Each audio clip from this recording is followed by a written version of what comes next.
वक्फ संशोधन बिल को मिली राष्ट्रपति द्रौपदी मुर्मू की मंजूरी, अस्तित्व में आया नया कानून।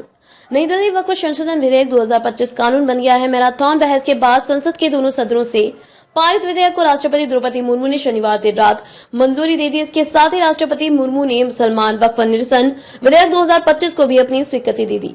सरकार ने एक अधिसूचना में कहा कि संसद से पारित वक्फ संशोधन अधिनियम 2025 को राष्ट्रपति की मंजूरी मिल गई है।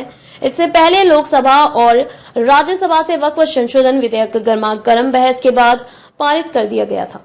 वहीं नई कानून को कांग्रेस, AIMIM और आम आदमी पार्टी आप ने अलग अलग याचिकाओं के साथ सुप्रीम कोर्ट में चुनौती दी है। नई कानून का उद्देश्य पक्षपात, वक्फ संपत्तियों का दुरुपयोग और वक्फ संपत्तियों पर अतिक्रमण को रोकना है। सत्तारूढ़ राष्ट्रीय जनतांत्रिक गठबंधन NDA सरकार ने कहा कि यह कानून मुस्लिम विरोधी नहीं है। वहीं राष्ट्रपति द्रौपदी मुर्मू के हस्ताक्षर के बाद वक्फ संशोधन विधेयक कानून बन गया है। अब पूरे देश में नया वक्फ कानून लागू हो जाएगा। संयुक्त समिति की रिपोर्ट के बाद लोकसभा और राज्यसभा में वक्फ संशोधन विधेयक 2025 पारित किया गया। इस विधेयक का उद्देश्य वक्फ संपत्तियों के प्रबंधन में सुधार, वक्फ संपत्तियों के प्रबंधन से संबंधित हितधारकों के सशक्तिकरण, सर्वेक्षण, पंजीकरण और मामले के निपटान की प्रक्रिया में सुधार लाना है। इसके अलावा मुसलमान वक्फ अधिनियम 1923 को भी निरस्त कर दिया गया है। वक्फ बिल पर राज्यसभा में 13 तो लोकसभा में 12 घंटे चली बहस। राज्यसभा में इस बिल पर करीब 13 घंटे तक चर्चा चली। इस विधेयक लोकसभा में करीब 12 घंटे तक चली मैराथन बहस के बाद पारित हुआ था। इसके बाद विधेयक को कानून बनने के लिए राष्ट्रपति द्रौपदी मुर्मू के पास उनके मंजूरी के लिए भेजा गया था।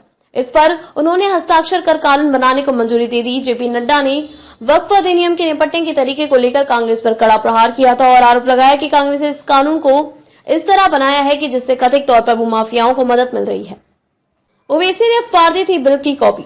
AIMIM अध्यक्ष असदुद्दीन ओवैसी ने इसे मुसलमानों पर हमला बताते हुए लोकसभा में विधेयक की प्रति फाड़ दी थी। बिल का विरोध करने वालों को चेतावनी देते हुए गृह मंत्री अमित शाह ने लोकसभा में कहा था कि यह संसद द्वारा बनाया गया कानून है और इसे सभी को मानना पड़ेगा।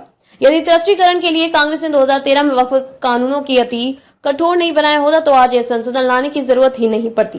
किरेन रिजिजू ने ये कही बात। अल्पसंख्यक मामलों के मंत्री किरेन रिजिजू ने कहा था कि वक्फ विधेयक में विपक्षी पार्टियां मुसलमानों को डरा रही हैं।